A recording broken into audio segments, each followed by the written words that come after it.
evangelista, né? Ele, aleluia, nosso pastor Antônio vai estar orando por ele. Nosso pastor Antônio vai orar por ele aqui, amém, meu pastor? Estenda suas mãos para cá. Vamos estar intercedendo pelo pregador desta noite, para que você possa receber nesta noite através da palavra que Deus tem colocado no seu coração. Bendito e eterno Pai, Pai de nosso Senhor e Salvador Jesus Cristo, Senhor, aqui está o teu filho, a qual nesta noite, Senhor, vai ser um canal de bênção para abençoar cada um que se encontra neste lugar nesta noite, Senhor. Paizinho amado e querido, prepara cada coração nesta noite, que possamos sair daqui, Pai querido, impactuado pela tua palavra, a qual o Senhor já tem colocado nos lábios do teu filho, Senhor. Em nome de Jesus, que todo espírito de impedimento seja repreendido agora em nome de Jesus, e dá vitória à tua igreja, o teu povo nesta noite. Usa o teu filho, Senhor, poderosamente como instrumento vivo nas tuas mãos. Nós oramos e entregamos o teu filho nas tuas mãos e já te agradecemos em nome de Jesus, amém.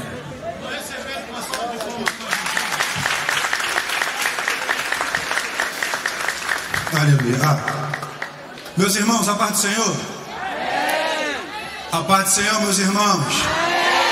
Uma boa noite de salvação para vocês. Meus irmãos, eu quero compartilhar um texto com vocês. Livro de Lucas, capítulo de número 15. Prometo que serei bem rápido. Mas eu preciso que você tenha o máximo de atenção, que eu preciso compartilhar alguns ensinamentos que eu retirei aqui desse texto. Obviamente você já conhece esse texto, mas eu preciso que você tenha o máximo de atenção. Lucas, capítulo de número 15, verso de número 17.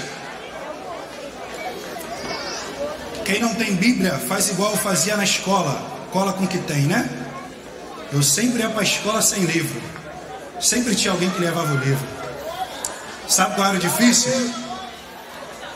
O difícil é que tinha dias que a professora falava: hoje é a prova com consulta, e cada um consulta o seu livro. O difícil de andar sem livro é que às vezes a prova vem e a gente precisa consultar. Quando a gente não tem, fica difícil. A partir desse dia eu comecei a andar com livros. Quem achou, diga amém. Diz assim, verso 17. Lucas capítulo 15, verso 17. E caindo em si, disse: quantos trabalhadores de meu pai têm abundância de pão, e eu aqui pereço de fome.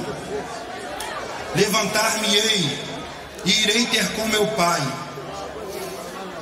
e direi a ele: pequei contra o céu e perante ti. Já não sou digno de ser chamado de filho. Faze-me como um dos teus trabalhadores. Verso 20 diz assim: e levantando-se, foi para seu pai. E quando ainda estava longe, o seu pai moveu-se de íntima compaixão, correu, o abraçou e o beijou. E o filho disse: pai, pequei contra o céu e perante ti. Já não sou digno de ser chamado de teu filho. Meus irmãos, o texto que nós acabamos de ler é um texto bastante conhecido, faz menção da parábola do filho pródigo. E antes de chegar no filho pródigo, o texto é conhecido pelos seminaristas como o texto dos achados e perdidos, porque o texto do capítulo 15 se inicia contando a parábola da ovelha perdida. É um pastor que tinha 100 ovelhas, e a Bíblia vai dizer que uma das 100 ovelhas se perde. A Bíblia vai dizer que o pastor deixa as 99 e corre atrás de uma única ovelha. O texto diz que ele pega a ovelha e coloca dentro do rebanho. A segunda parábola vai dizer de uma mulher que tinha uma dracma, e por um descuido dela, uma das dracmas se perde, e ela tem a atitude de procurar essa dracma. A Bíblia vai dizer que ela acende a candeia, arruma toda a casa e acha a dracma. Quando ela acha a dracma, a Bíblia vai dizer que ela chama as amigas e dá uma festa. porque ela acha aquilo que tinha se perdido. A mesma coisa é o pastor. O pastor, ele deixa as 99, procura uma única ovelha, pega ela no colo e assim festeja, porque ele achou que estava perdido.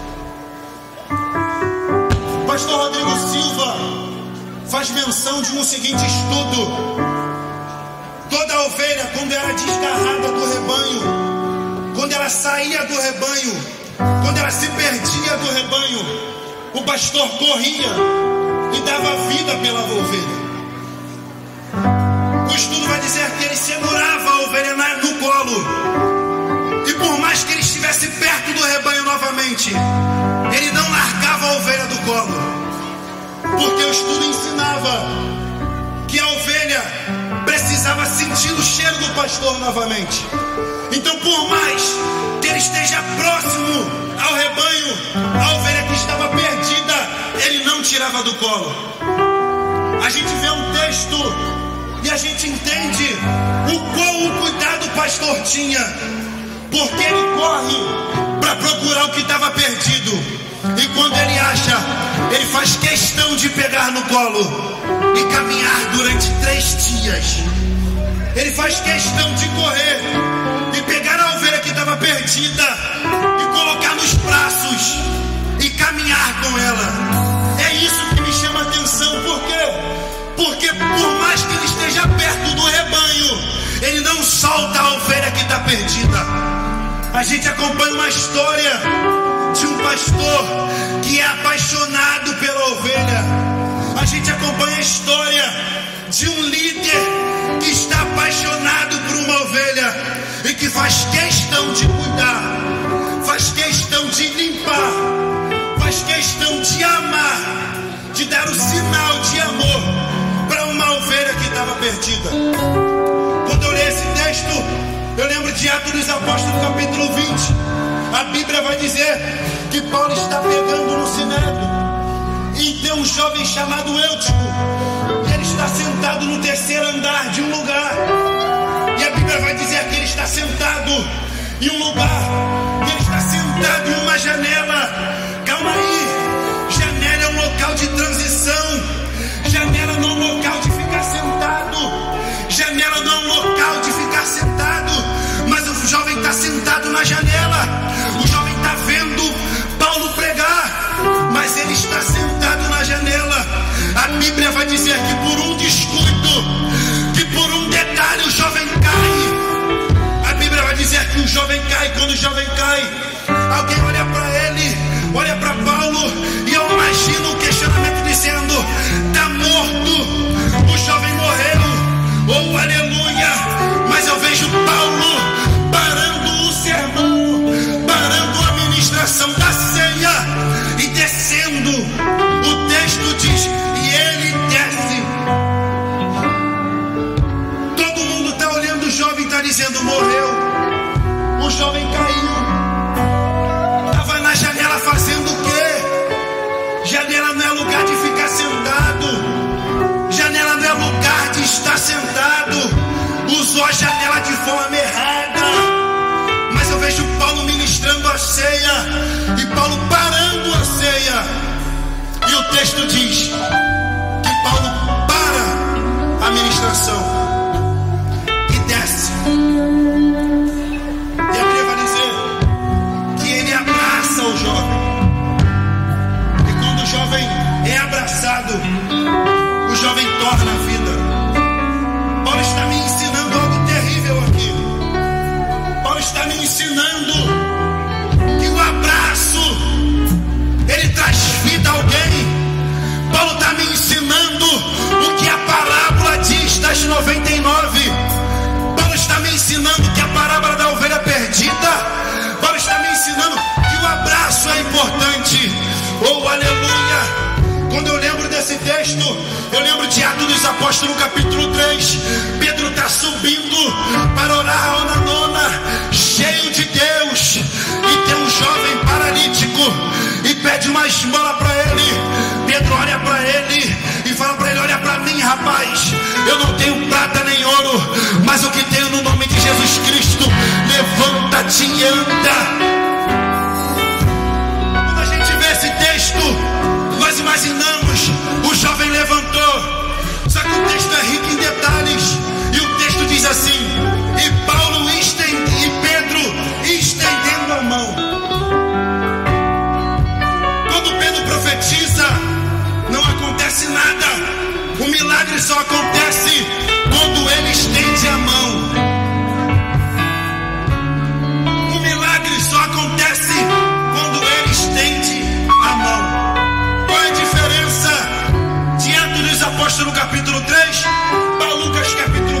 texto que nós acabamos de ler é que em Atos dos Apóstolos, capítulo 3, aquele jovem nunca andou. E a gente sabe pela medicina que a caminhada é um processo de coordenação motora. Tu caminha, mas a criança tropeça e cai. Então Pedro entende que aquele jovem nunca andou e ele precisava de auxiliar. Ele entende que Atos dos Apóstolos, capítulo 3, aquele jovem nunca tinha andado, porque o texto vai dizer assim: e ele era levado desde nascença, ou seja, nunca caminhou. Aí Pedro tem a sensibilidade de quê? De estender a mão. O milagre só acontece depois que ele estende a mão. Nós vemos o cuidado de Deus, porque nós vemos na Bíblia homens que fazem questão de abraçar, de estender a mão, de correr atrás, de pegar e mostrar o cuidado, porque ser pastor é isso. A Bíblia diz, e o texto inicia da seguinte forma: Lucas capítulo 15 é a parábola do famoso filho pródigo. Que parábola é essa, Éder? O texto diz que existia 2 filhos, e o mais novo pede a herança do seu pai. E a Bíblia vai dizer que o mais novo vai viver uma vida absolutamente longe da sua cidade. De acordo com a história, ele foge das culturas e dos princípios que ele tinha, e ele vai viver uma vida dissolutamente, ou seja, ele vai viver uma vida sem ordem. A gente está vendo aqui um homem, um jovem que tem a iniciativa de pedir a herança do pai e vai viver uma vida sem ordem. Nós lemos o texto e não vemos o pai manifestar atitude nenhuma. A Bíblia vai dizer que o jovem corre, o jovem andando. O texto diz que ele vai viver uma vida dissolutamente, viver uma vida sem ordem. E o lugar que ele estava vivendo, a Bíblia diz que veio uma grande fome, e ele procura um local de trabalho, ele procura um emprego. A Bíblia vai dizer que ele tem a oportunidade de trabalhar e alimentar os porcos. E o texto diz a seguinte coisa: e o jovem desejava comer o que os porcos comiam. O texto é claro, o texto diz que ele não come, é um desejo que ele tem. Nesse cenário, esse jovem tem um choque de realidade, e a Bíblia diz, e ele caindo em si. Eu imagino o jovem alimentando os porcos e dizendo assim: na casa de meu pai, até os trabalhadores têm pão em fartura. Eu imagino o jovem fazendo um comparativo da vida que ele tinha dentro da casa, da vida que ele está vivendo agora. E o tema da mensagem, eu encerro agora para a gente adorar, é 2 coisas que tem dentro da casa do pai que tu nunca vai achar fora.